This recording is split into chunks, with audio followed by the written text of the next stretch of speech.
Welcome to Kick Back with Chris. Kick Back with Chris, the martial arts podcast.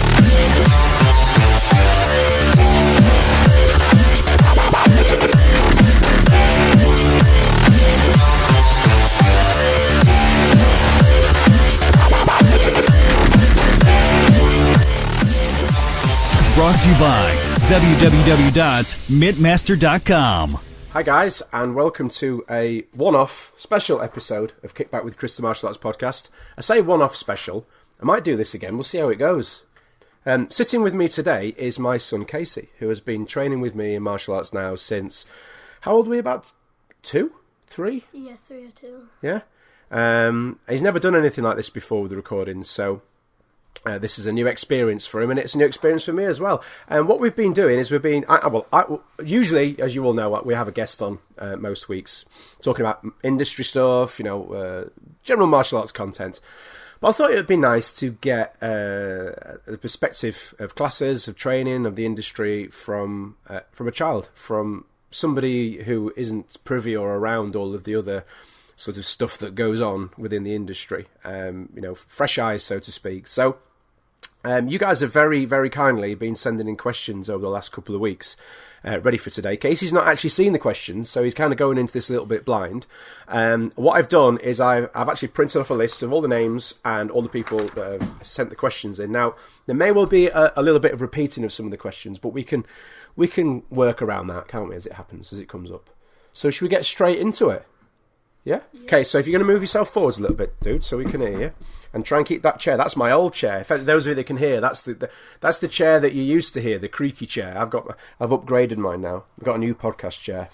Because I'm a proper podcaster now, so I've got a proper chair. Not that anyone can see it, because there's no video. But anyway, it doesn't creak when I move. So you've got my old creaky chair. Sorry, dude. So you're going to have to sit still and not bounce around too much. So, I just said sit still, dude. I was. Except for the fact you moved.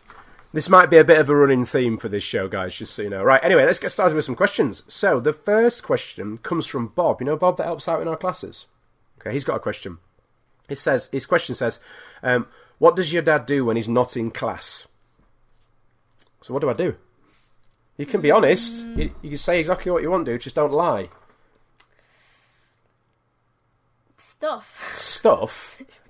So that's your assessment of me. You do normal stuff. I do normal stuff. Well, what's normal stuff? I think a lot of, as Bob actually says in this question, he says his kids think that I live at the gym. I mean, that's not far wrong. I don't live here, but I do spend a lot of time here, don't I? Yeah, you spend time at home. You spend lots of time at home. I do spend lots of time at home. Because I'm a good dad like that, aren't I? You're allowed to say that, it's alright.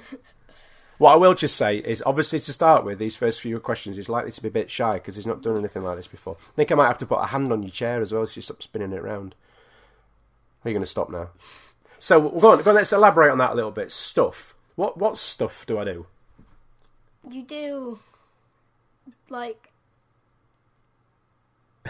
You have no idea, do you? No. Oh, this is making you think. This is making you think about all the things that I do for you at home as well. All right, so... So the answer to Bob's question there is what do I do when I'm not at the gym? I do stuff.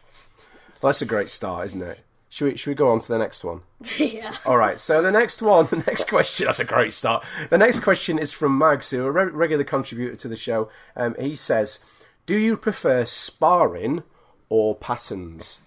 Like we do the forms, like Chonji, Dangun, that sort of thing. Which do you prefer, sparring or forms? Probably sparring. Probably sparring. Why is that?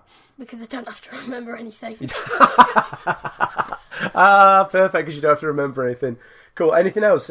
Anything that makes you prefer sparring to forms more, or just that you don't have to remember things? Yeah. Do you not like remembering things? I'm awful at it. But how do we get better at things, though?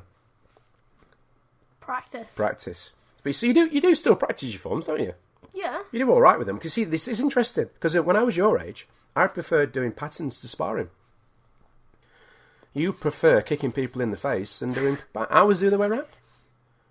That's interesting, isn't it? So you prefer sparring. You love the challenge of sparring, don't you? I remember when you first... Do you remember the first time you started it? Yes. Yeah? What do you remember from that experience?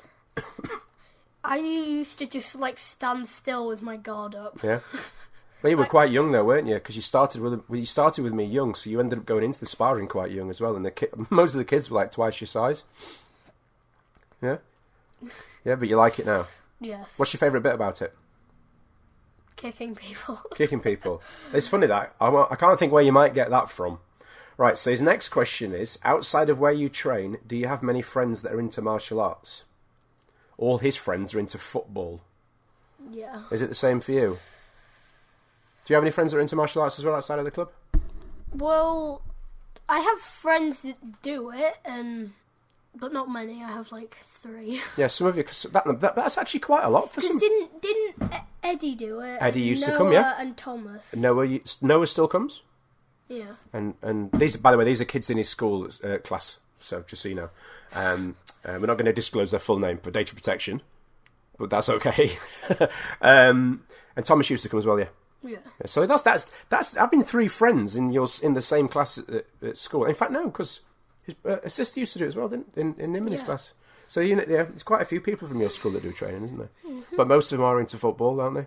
Yes, a lot. What do you like football? No, the people can't see you shake your head. You actually have to use words on a podcast, dude. No, I don't like football either, which is probably why you don't. Not because it's a bad thing as such. It's just because I don't watch it and then follow it. Then neither do you, because you're not exposed to it. It's not to say that I'm against you enjoying football if you want to, but you just don't, do you? I sometimes play it, but I find it harder than other people because of my underdeveloped. Yeah, you do not struggle. that underdeveloped, but still, no, I know what you mean. No, you do struggle. They hurt after a while. Yeah, Casey struggles with his calf muscles. He has to do special exercises, don't you, to strengthen them up. Basically, you have to stand on your tiptoes hundreds of times every day. Yeah, which is why you like doing the martial arts as well, isn't it? Because it helps you with that, and it's a good leveler as well. Martial arts, isn't it? In that you don't have to run around like in football trying to keep up with everybody else and all that. So yeah, fully appreciate that. Right. So the next question for the same person, he says, do you think you would have wanted to do martial arts even if your dad wasn't into it? Yeah. Yeah. Good answer. Yeah. Good answer. So do you think you would have tried to if I didn't do it? Why would you have wanted to do it if I didn't do it? Don't know. I just like doing it. You just like doing it. But you don't think that's because you've always done it? No. You just like it. So you think you would have probably found somewhere to do it? Yeah. And do you think you would have done the same thing or something different? Well, I probably wouldn't be as good as it because, I get training outside of normal training times with you. Yeah. And I'm just good as well. Yeah. Right, so the next question comes in from John, who I'm going to try and get this. Shua, I think that's how you say his name. He's got a Chinese name. And I think I was the only person that's ever said it right, and I think that's how you say it right. This guy's actually a really a good stunt person and an actor. So you're getting questions from famous people here as well. He's big, he's really big and strong. I'll show you a picture sometime of him. Very nice, though. Very clever, and he plays... And I'll tell you what else he does. He plays musical instruments like you do as well. Yeah. So, I will say John for the purposes of the recording so I don't get his name wrong too many times. He says, do you think you might want to do competitions? Yeah. Yes, we've talked about this, haven't you? Yeah. You quite like the idea of competing. And we've got some other students that are going to start soon as well, so you could go with them. What do you think you'd like to compete in, though? Sparring or forms? Probably sparring because the pressure, I would just forget it. Yeah, you think you'd forget? See, I was always better at... This is interesting, this. You see, you find out all these new things. I was always better at forms at competition. I don't feel any pressure with performing forms at all. So that's interesting. Well, I think it is anyway, even if you don't. Sit in silent.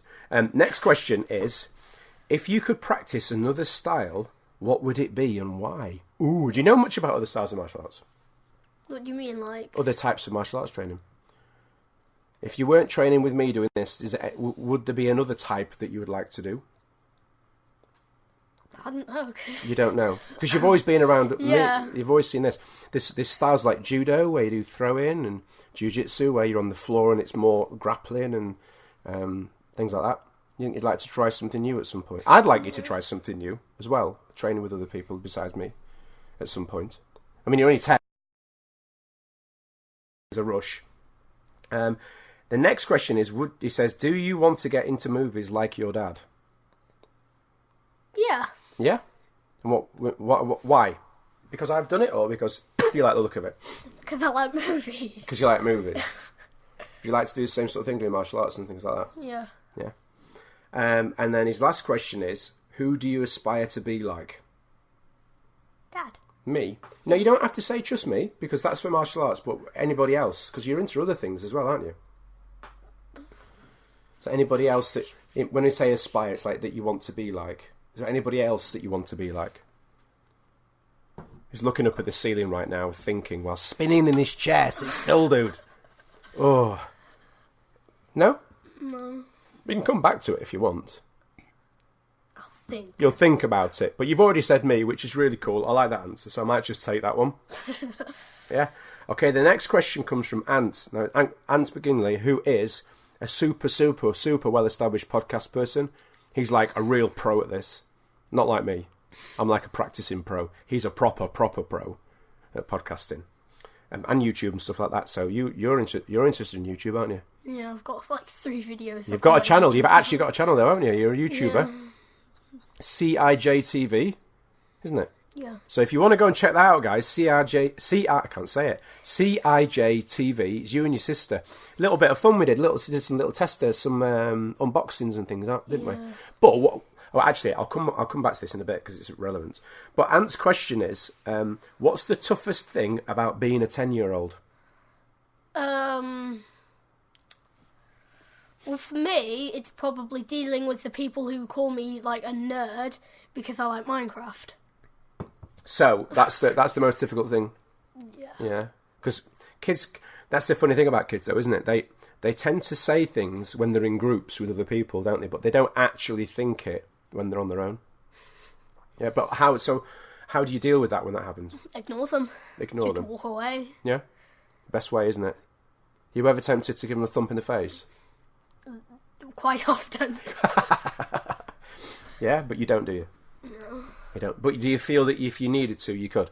Yeah. Well, that's good, because that's what I want you to feel like that you're able to do that if you need to, but also you understand that it's not always appropriate to do that sort of thing as much as you want to. Do you know what, dude? That doesn't change even when you're a grown-up. People still call people names, and you still really want to thump them in the face. Never goes away. There's just the circumstances change a little bit. So yeah, I would probably agree with you on that one as well, because I was 10 once, so I'm allowed to have an opinion. Toughest thing about being a 10-year-old is probably the kids being mean. Yeah, but sometimes what you have to remember as well, the kids being mean, is that they're doing it because they're maybe having other people being mean to them, and it just helps them to deal with it. You know, they might have stuff going on that, you know, is not very nice, and it's just a way of them dealing with their anger and what, you know, and need to say things. So, but you're pretty diplomatic, aren't you? You're good at dealing with those sort of things. Right, the next question comes in from Sue, who is an organizer. She's like a co-organizer of a big martial arts festival, film festival, that I might go to one day if I'm invited. If they ask me nicely, I might go. No, that sounded a bit presumptuous. Not I might go. If they ask me to go, of course I'll go. I just meant that I don't want to assume I should be. Anyway, I'm digging a big hole now. I'm going to shush. So Sue asks, what first inspired you to do martial arts? I don't know whether you were inspired or not, were you? Because I don't think you had much of a choice. You just put me in a kit one day when I was really little. Do you remember the first time? Do you remember the first time when you wore some kit? Yeah, there's a picture downstairs. Yeah, you were a tiny baby, weren't you? Yeah. I don't suppose you actually remember wearing it because you could barely stand up. But yeah, you got your first kit, and you started out with me and Little Dragons a lot younger. We used to take kids from 4. I was like 3. Yeah, you were 3, but because you were here all the time anyway, or around the classes all the time, it made sense for you to just join in, didn't it? Because you were already here. In fact, I got some videos of you on my Facebook of you as a little baby doing your blocking sets. Like that was in like the other gym, like the old one. Mm-hmm. Just explain while I take a drink. Got a bad cough, so I don't want to cough at people. Yeah, we obviously, as with full-time school learners, we do tend to move around. We've been in this building room now for about 5 years, but previously, the building room for the 10 years before that like a little shed, wasn't it? Yeah. And that's where you first started doing your training, in that little building. It's still there. It's never been used again, has it? It's just sat there empty. We do walk past it sometimes. So I suppose you weren't really inspired to do martial arts. You were just sort of born into it, weren't you? You just kind of do it. You did it because you were around here. But nobody, you weren't forced to do it though, were you? No. Because your sister doesn't do it, does she? No, she used to do it. She did used to do it. But now she's doing gymnastics 24/7. She's doing 15 hours a week. She's doing gymnastics. And Yeah. there's the extra classes. She's a proper on the ninja. holidays. But it complements the martial arts though, doesn't it? So if she wanted to come back and do it again, the two have. You do gymnastics as well, don't you? Yeah. An hour a week. Yeah. But you still do it, which is cool. Now this next question comes from Tom, who's a really, really famous martial arts instructor and somebody that helps or used to help other instructors to get better at doing what they do in America. This is somebody from America that's sending this question. His question is, what is bullying?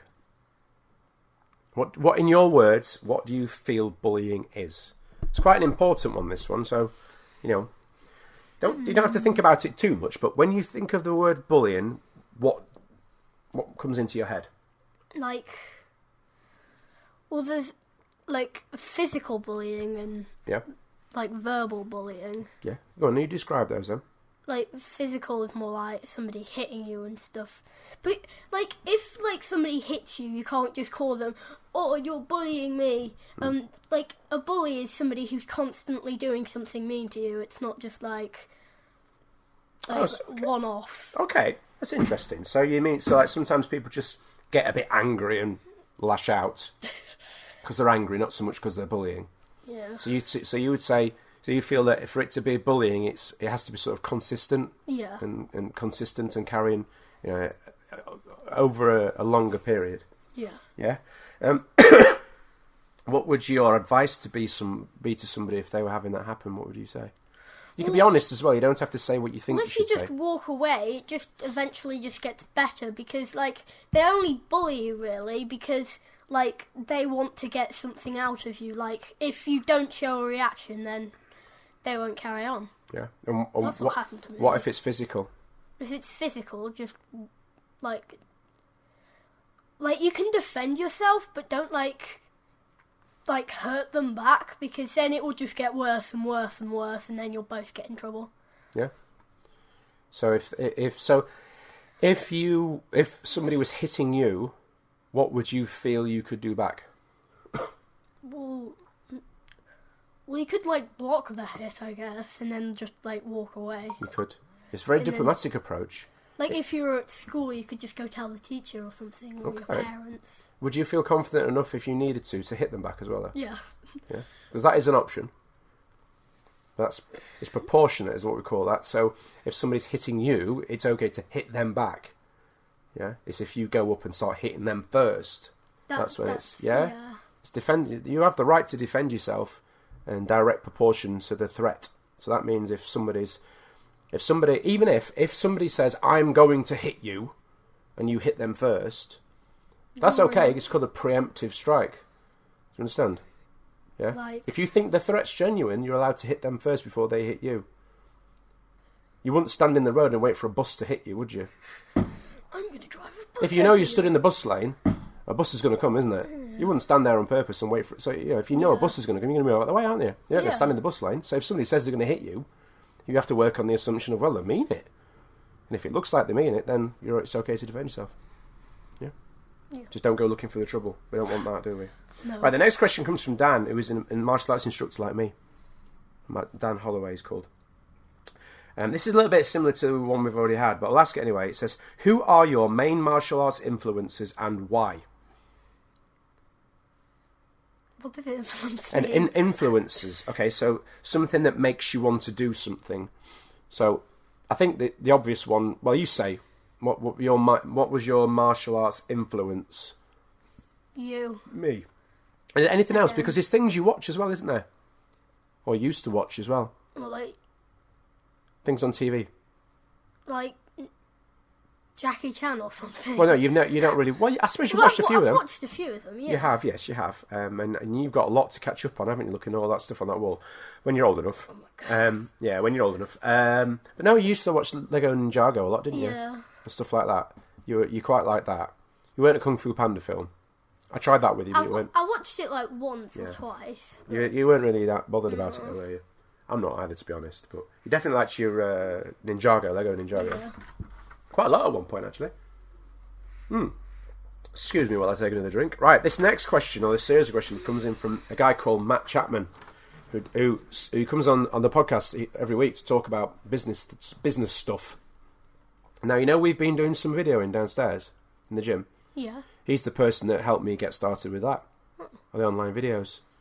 So that's why I was going to mention this earlier on, and I said I'll mention it later because it's relevant. It's relevant now because at the minute we're recording a course, aren't we, on kicking drills for kids.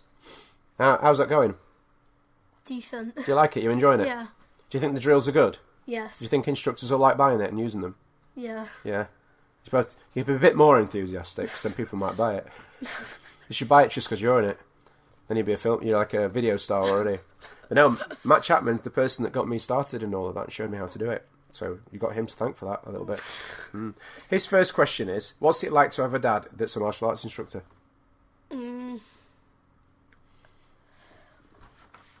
Well, good. Yeah? Cause Let's imagine I worked in an office or something, or delivery driver or something.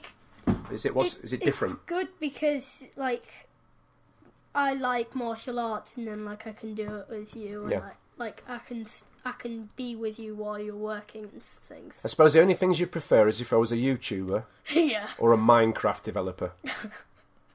Yeah? Yeah. And I'm not either of those. Well, I'm nearly a YouTuber, but I'm definitely not a Minecraft developer. Definitely. So a martial arts instructor is a good third place. Yeah. Yeah. Do you want to be a martial arts instructor? Yeah. Yeah, you already do, don't you, a little bit? You instruct, well, you're not an instructor, but you assist, don't you? Yeah. What do you like most about assisting? Well, I don't like telling people what to do because, I'm awful at it. You're awful at telling people what to do? Yeah, I'm awfully shy. Yeah, I get what you mean. I wasn't I'm very quiet. confident. Well, put it this way, I didn't start doing what you're doing, assisting in classes, until I was a grown-up. So you've got a head start on me in that respect. Yay. Yeah, he says. So you think you might want to be an instructor one day? Yes. You think you might want to take over running the classes here one day? So that I can sit in the office and drink coffee instead? Well, I guess, yeah. Yeah? I'll pay you well for it. But no, really, do you think you might want to have a school like this one day? Yeah. You won't have to change much because it's the same initials. Still be CJ MAA, but same one. Yeah, because Chris Jones and Casey Jones. There you go. See, I had a game plan. I had a game plan right from the start, dude. You see, good forward planning. That good forward planning. Do you think martial arts helps you to be more confident and be able to cope with peer pressures? Do you know what peer pressures are? People ask you to do stuff you don't want to do at school or when you're out with your friends. Go on, we should do this. Yeah. I'm going to do this. You should do it as well. Yeah, because sometimes my friends will go, let's say we were going outside on the playground, and then sometimes every now and again one of my friends will go in a tree and say, come and join me, it's fun. And no, because it's against the rules and stuff like that. So you think it's helped you to be a little bit more confident to cope with that, yeah? A bit more confident in yourself.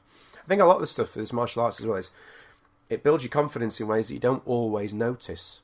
Because you're around it a lot, you don't notice what you're picking up on. And because you've always done it since you were little, I don't think you know any different. It would be interesting to see what you'd be like if you weren't doing this. I don't think you'd be as confident. I don't think anyway. To get up in front of people and do things. Yeah. Because you've done that a bit, haven't you? You've actually done some pretty cool stuff. What was one of the cool achievements that you did with your dance school? Do you remember when of course you remember. I don't want to say it for you. What really cool thing did you do at the dance show a couple of years ago on stage? When you did your tap routine? Dressed as... Oh, Darth Vader. So you've been a tap dancing Darth Vader. Yeah. How many people can actually say that? Very little. Very few people would be confident enough to get in. And when I say it at a dance show, it was at a proper big international theatre, wasn't it? Yeah, big. the Royal Hall in Harrogate. Yeah, so not like a little church hall or something. It was a big, big thing with proper cameras there. Yeah. And you did a dance routine as a tap dancing Darth Vader. There's not many people would be confident enough to do that. With my friends as stormtroopers. Your friends were stormtroopers, yes. There is photos to prove it on Facebook too. So, and Matt's last question is: what's your favourite martial arts movie? Do you have one? I've not really seen many. You're not, have you? Because you've got a good dad that doesn't let you watch them yet. You're not old enough. Well, I've seen a few Jackie Chan movies. The ones that are appropriate.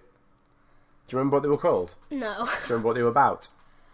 Wasn't there one where there was like a stolen artifact, and like he took it back to wherever he went? And that's the plot for nearly all the Jackie Chan's films.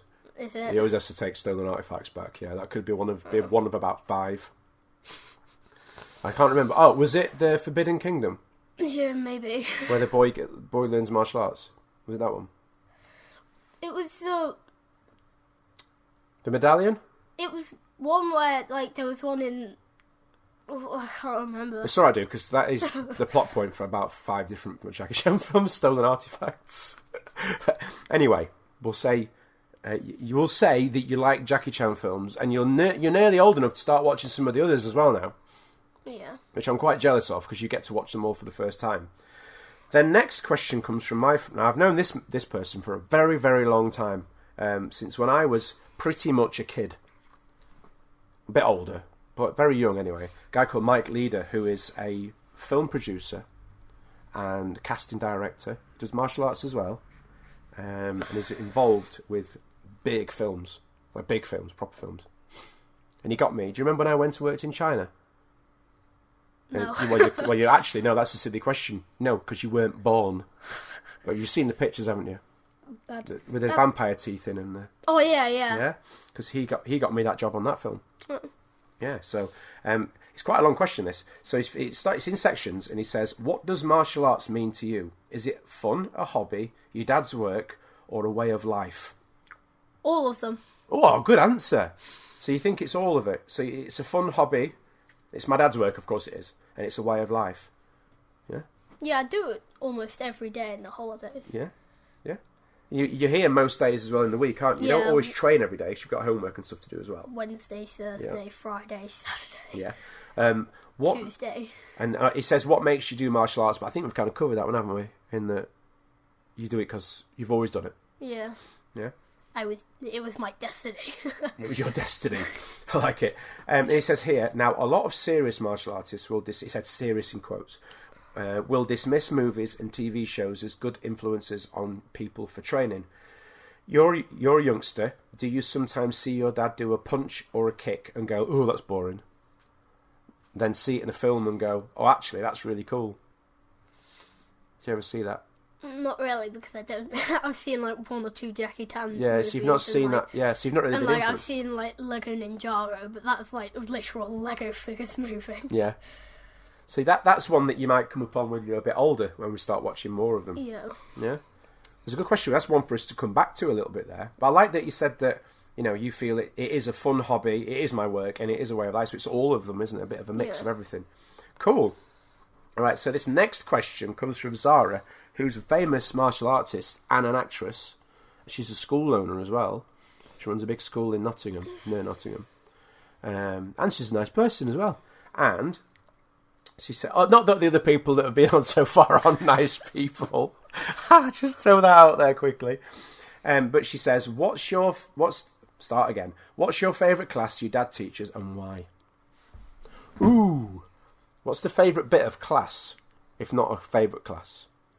It's actually biting his thumb now to think about it. I like it when we do nunchucks. Do you like weapons? Yeah. Okay. I didn't do the weapons class because I was ill on that day. You were. You've done it before though, haven't you? Yeah, I've done nunchucks before. Maybe I have to do it again more. Yeah. Oh, excuse me, yawning. So you like weapons? Is there anything else that you like doing? Sparring. Yeah, you've said that, haven't you? You like your sparring. You like sparring. Do you like doing the kick work on the pads? I like doing fancy kicks, like Yeah. spin back kicks and You find them a bit difficult sometimes, don't you? But you like to stick at it and yeah. keep going. Yeah. Cool, I like that. Good answer. Craig asks, and Craig's a professional stuntman. Very, very stretchy. Very stretchy, in fact. More than stretchy than Imini. More stretchy than Imini, if that's Okay, impossible. that's very stretchy. That's my daughter, by the way, and she is stretchy. No, he is pretty much an elastic band. Wow. That's how stretchy he is, yeah. Now that we've talked about his stretchiness, let's get to his question. It says, do you feel like you don't have to try as hard because I'm your instructor? Or does it motivate you to train harder? Well, a bit of both. Really? Like, in some situations, like, I can be like, oh, I don't need to try as hard as this because, if I get it wrong, then we can always practice it after the class or Right. something. But sometimes, like, because it will be, like, something that requires other people, I'll be like, oh, I really have to do this because, like, I can't practice this with Dad and stuff. Yeah. Do you need other people to practice with? Yeah. Like, we could practice sparring, but it wouldn't be the same, would it? Yeah. I bet with because- somebody your own age and height and grade. Yeah. Yeah. Okay. So it's a little bit of both, you say? Yeah. That was a good answer. Diplomatic, but I like that. And the next question comes from Lee, who's another famous martial artist and actor. Again, all the famous people asking the questions this week, dude. You're bringing them all out. He says, what does it mean for you to be training under your dad? What does it mean? This is probably a hard one for you to answer, actually. It's a hard one, isn't it? Yeah. It's because it's all you know, isn't it? You don't know any different. Yeah. How do you feel it would be different if it was somebody else? Like when you're training with Corey, for example. Who was one of our instructors, by the way. How is it different when you're training with Corey than to me? Well, it's different because, like, Corey's not related to me and you are. Well, yes. Does it feel any different, though?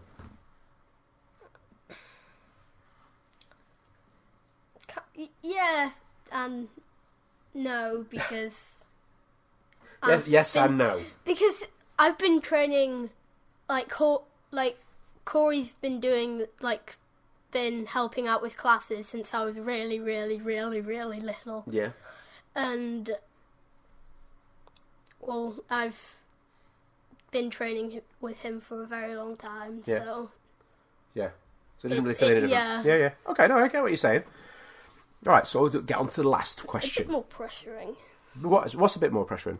being with Corey. Is it? Why? Yeah. Because, like, I don't know, I can't really explain it. It just feels, You have to try harder. yeah. Okay. That's cool. All right, the next question comes from Brad, who... you know the system that we use downstairs, Martialytics, when we sign in every class? Yeah. He's the person that does that. Yeah, how cool's that? So you're getting a bit of a mix. He said, and this is why his question's themed around that, he says, how does he think technology can benefit the martial arts as an industry?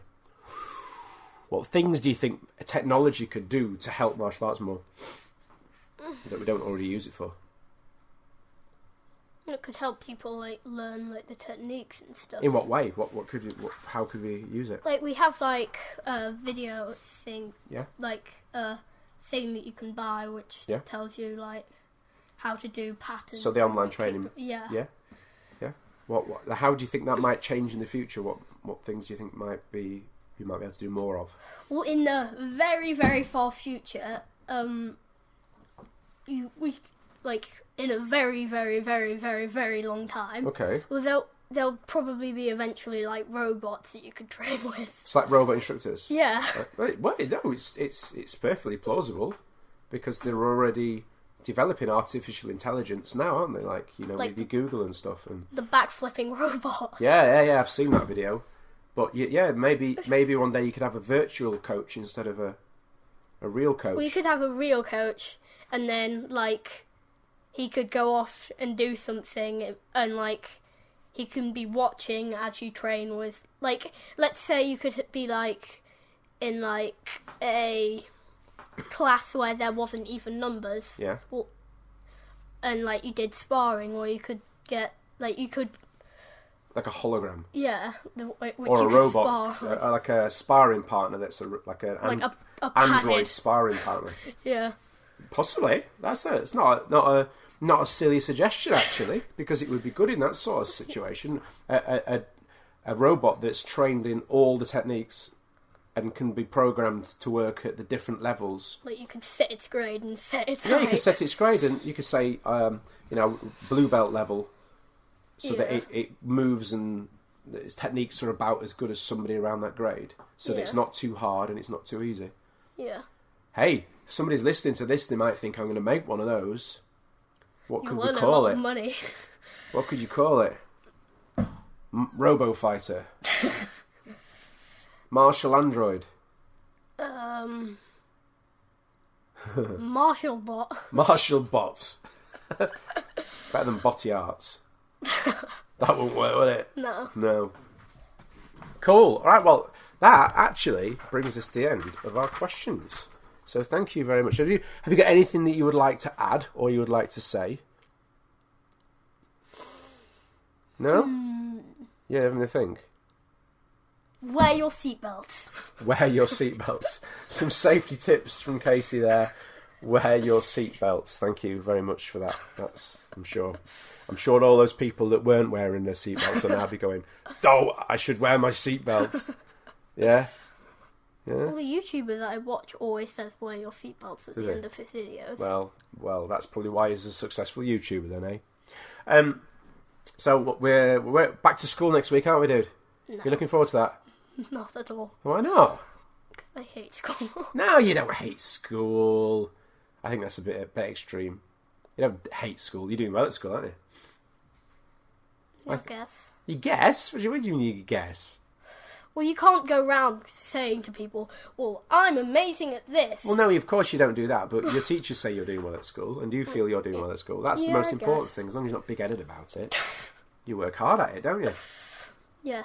Right, so we're going to get off now, because I know that you're desperate to go and play a computer game, aren't you? Undertale! Yes, he's done nothing but go on about playing this for the last however many hours. So I said we could go and play it I said you could go and play it after we've done this recording, so that's what we're going to do now. All right, well, thank you, Casey. And if anybody's got any more questions, can they send them in to us?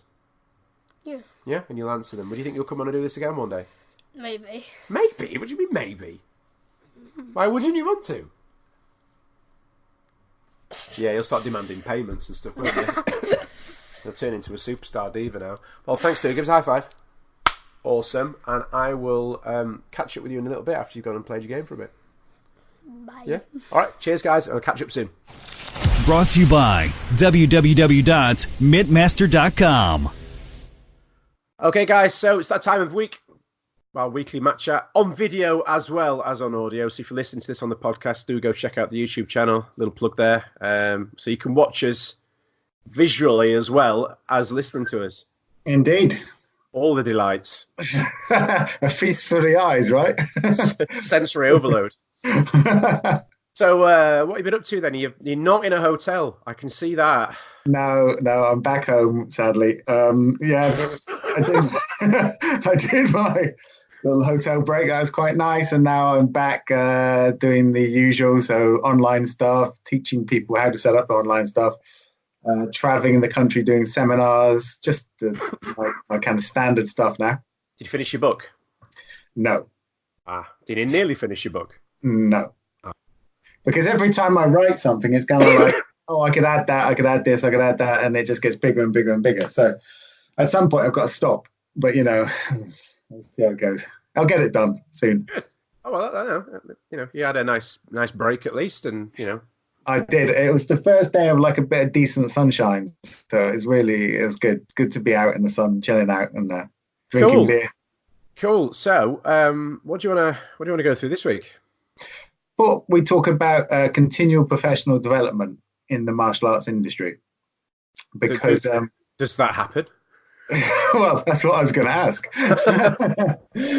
Because we kind of spend a lot of time training and leading up to our black belts and get our black belts and maybe stop learning, and stop pushing ourselves and maybe we don't look outside of our own industry for new concepts and ideas and all of that. So I decided that I needed to get up to date with my sort of sports science in terms of what I was doing, because I came from an old school background, probably like you, lots of bouncy stretches and holding horse stance for a day. And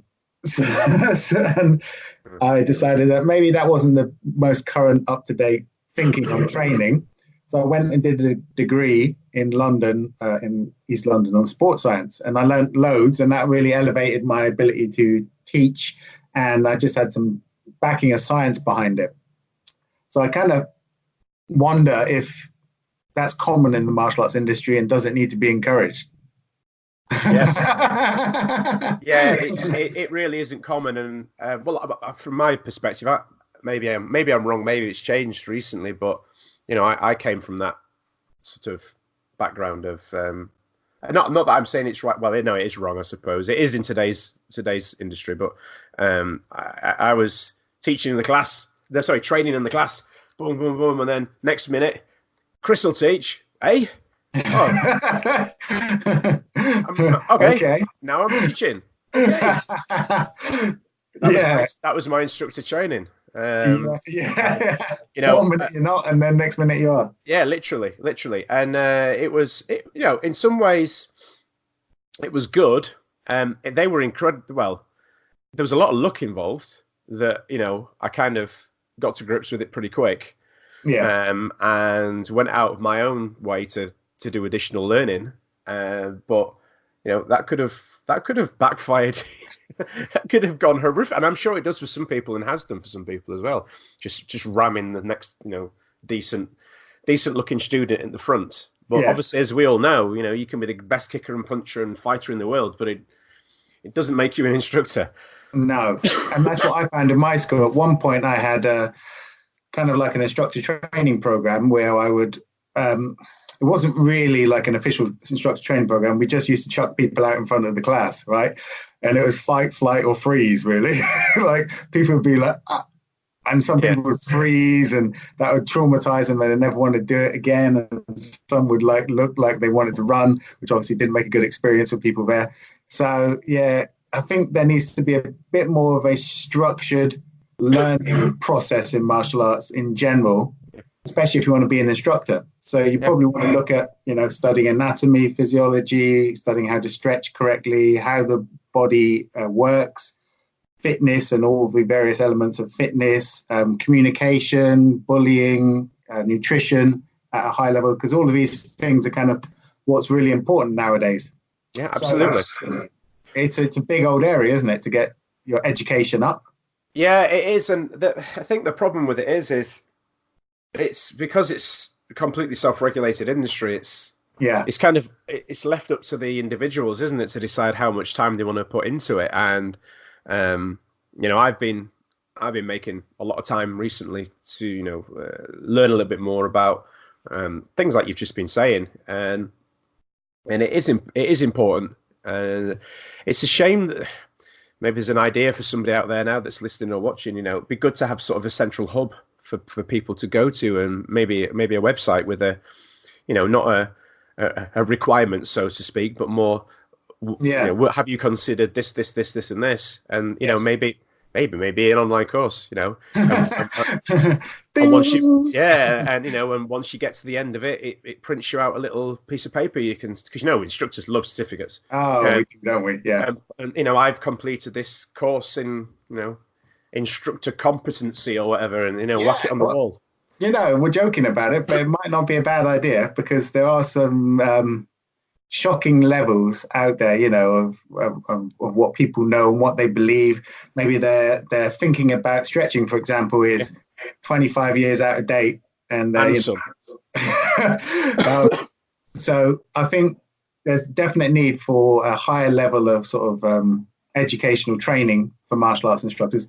But like you say, it's totally unregulated, and probably that most people are too busy kicking and punching each other. They don't want to learn this type of stuff.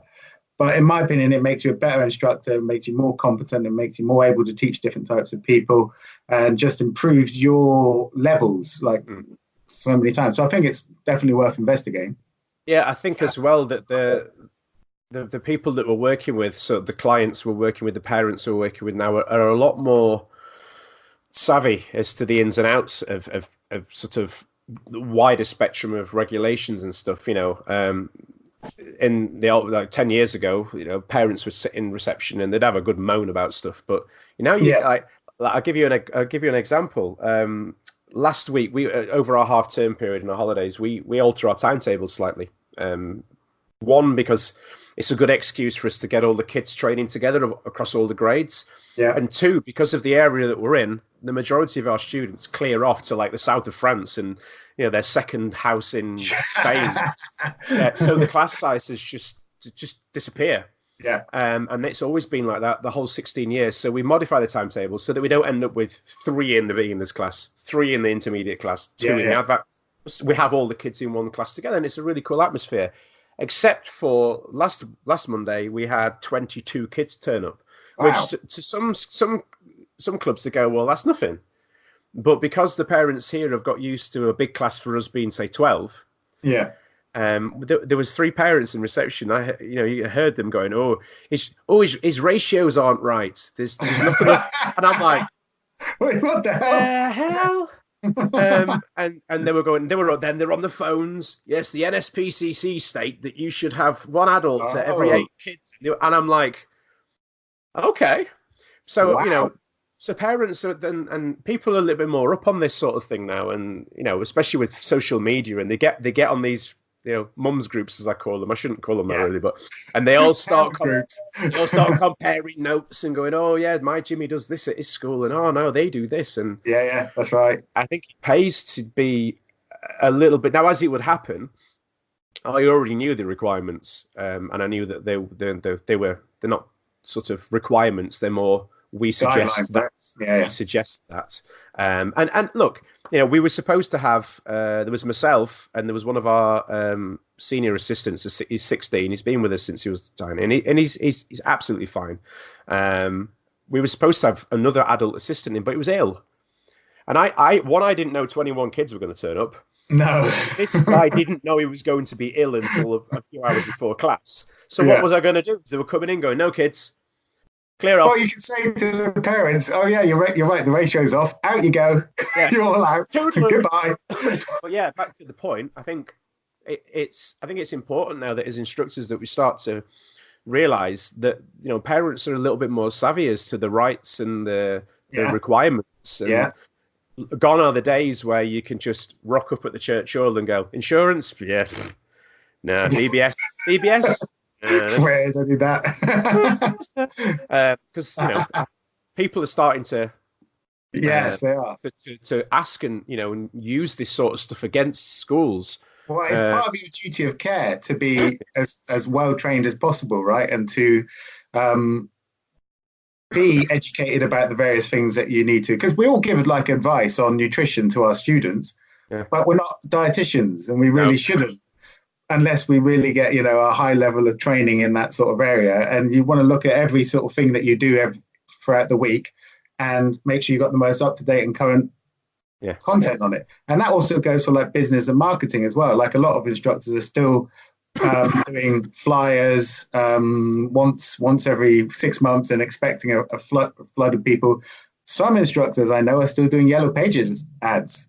Is that even still a thing?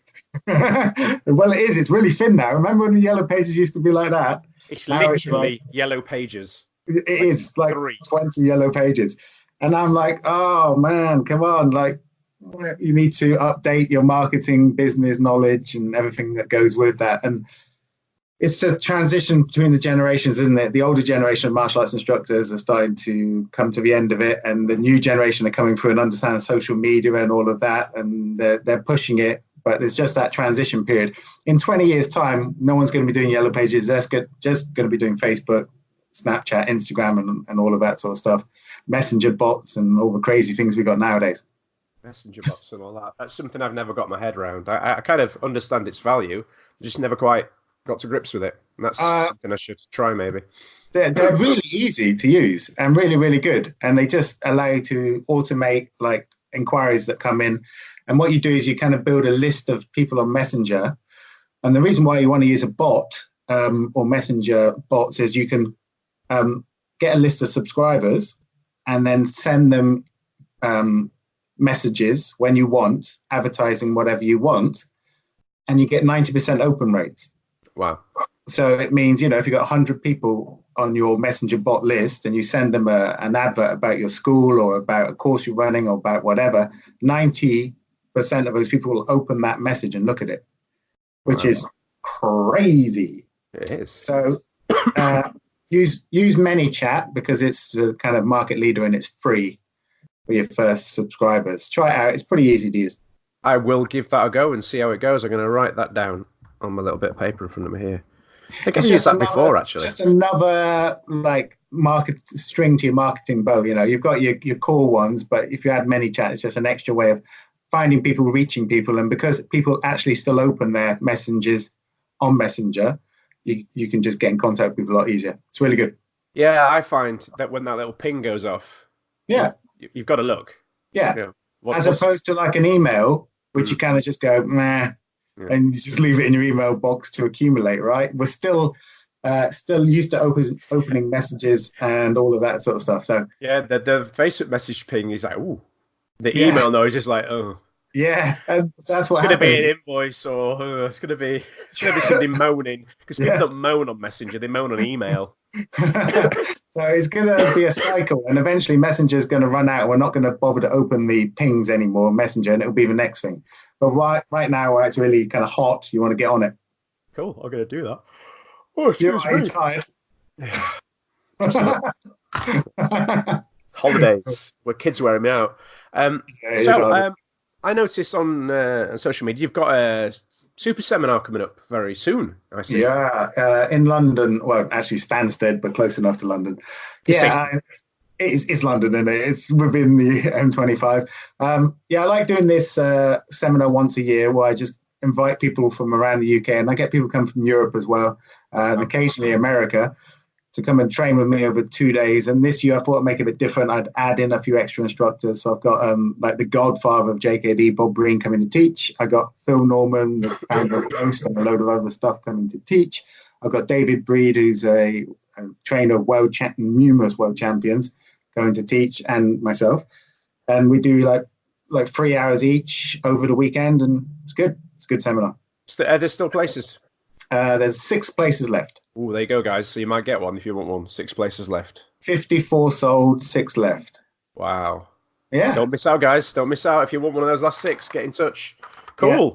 So apart from your workshop, what else have you got? Anything going on you want to share? Or I'm looking forward to Gordon's next event. He's doing this forgot about that mastermind thing. Are you going to that? I probably. I've got that much going on at the minute. I'm like, what am I doing today? Oh, right, okay. You look like you need a good couple of hours kip, dude. Well, I'm just keeping busy. I mean, I did the recording this morning with my son for this podcast. So it's all kind of a little bit back to front. When you listen to this, you'll have already heard the bit that I'm talking about now. So I did that this morning. We've been doing all the filming for the. In fact, all the camera gear is still all stacked up over there. So I'm not putting it away yet, and the lights and everything, because we've been doing all the filming for my next course for the online kick-in for the kids content. That's Kids Drills one, yeah? Yeah, that's going really well, and my son's getting involved with that, and he's enjoying that. So I've broken my camera now. You might have to just. Oh no, there he goes, back up. Yeah, so I'm doing that, and then of course on top of that, I've got all the regular classes and the filming stuff as well. So, so you need a break. Was it the bank holiday that killed it for you? Was it, or just? Yeah, because I was still a little bit ill, and we went swimming, and the Dome in Doncaster, which is great. Yeah. So you don't do much swimming. You sort of like bob around in lukewarm water. Yeah, filled with other people's pee. Yeah. That's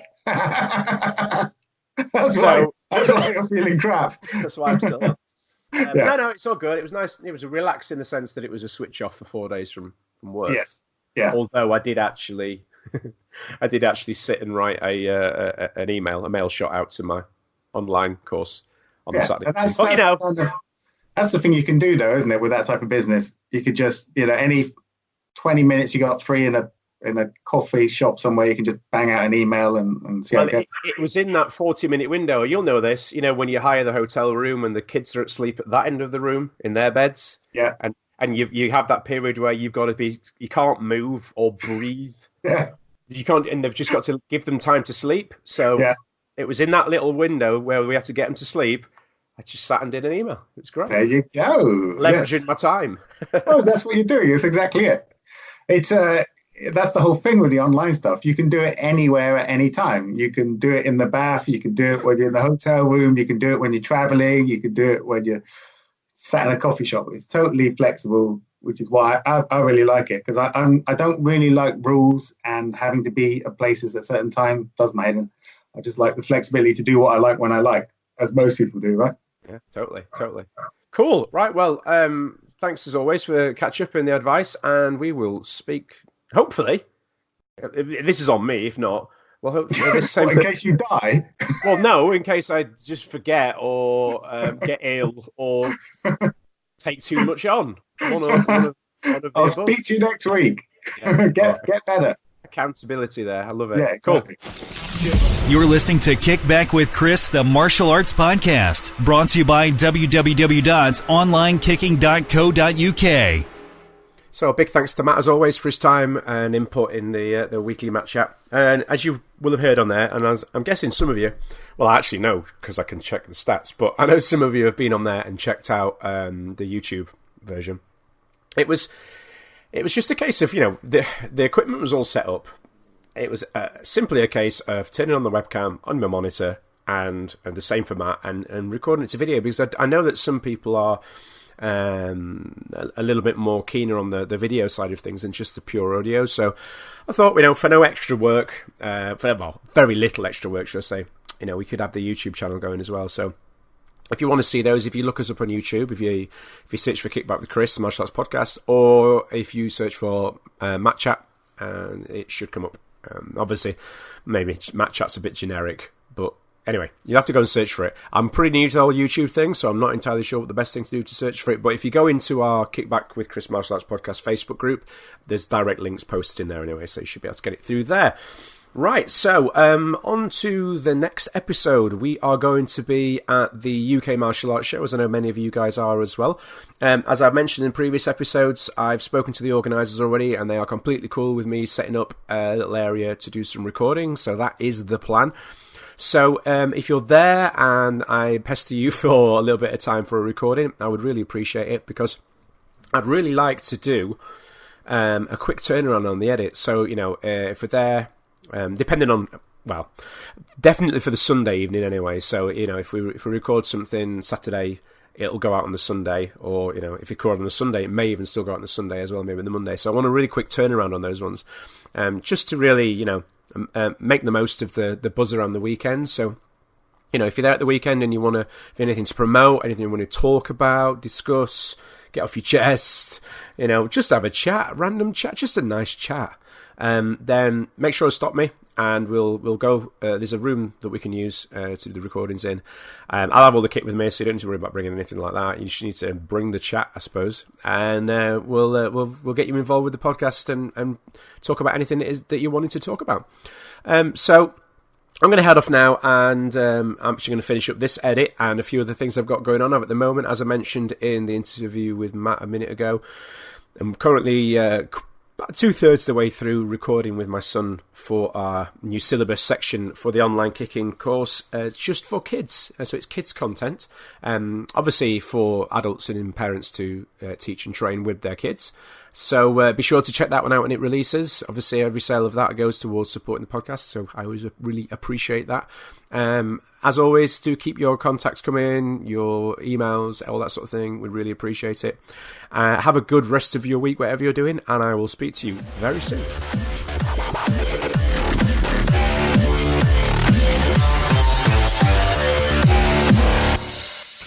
Enjoy our podcast? Please remember to subscribe, rate, and review Kickback with Chris on iTunes today.